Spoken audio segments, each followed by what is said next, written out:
Have you ever noticed there may be times of the year where your grief feels worse, or in some cases, maybe even better? I'm Gary Sturgis, the creator and founder of Surviving Grief and the author of Surviving Grief 365 Days a Year. If you feel this way, I want to assure you that this is a very normal reaction to grief. So I want to share with you three of the ways seasonal grief can impact us. I live in coastal New England, and we're known for our seasons here. It's the fall here now, and the temperature is dropping, and the days are getting shorter. I love the summer and going to the beach, so I always seem to get a little sadder in the fall. But that's not really what I'm talking about with seasonal grief. Seasonal grief is when the changing seasons remind us or reinforce the significance of our loss. I'm going to share with you three of the ways that happens. The first way is that the seasons are a tangible marker of the passage of time. Anytime there's a tangible marker of the passage of time, like a birthday, a holiday, or an anniversary, we're made aware of time itself. And time can be a tricky thing for those of us grieving a loss. It reminds us how long it's been since our loss. You may have thought, wow, it's been since 6 months since I've seen him now. Or maybe it seems like a very long time, but your loss was only 3 months ago, which can also be discouraging.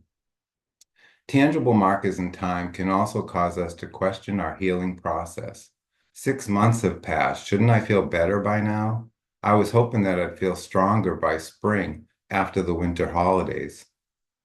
Time itself doesn't really do anything to help us heal, but when we're forced to confront how much time has passed, that can create thoughts for us about how our grief process is going and remind us about how long we've been grieving. The second way the changing seasons remind us of our loss is we may have certain memories connected with them. So revisiting those memories can be a painful reminder of things that have changed. Maybe the summer is the season that you always took your annual vacation together, or the winter is when you had a family reunion and now someone is missing. The third way is that the seasons can be reminders of the cycle of life. So much of our lives mirror the natural world, so it makes sense that the cycles of life and death in nature remind us of the same cycle in our own lives, like putting flowers on a grave in the summer and then being sad when they've died in the winter. You may have heard of seasonal affective disorder, also known as SAD, which is depression that appears most often in fall and winter, especially in the Northern Hemisphere, when our exposure to sunlight is much less. This is actually a real thing. If you're dealing with SAD, there are treatments available. Please don't suffer alone. Reach out to your doctor or mental health provider for help. So what can you do if you're experiencing seasonal grief? Remember, grief is a normal and natural response to loss, and grief doesn't just gradually taper off. It's just normal for grief to ebb and flow.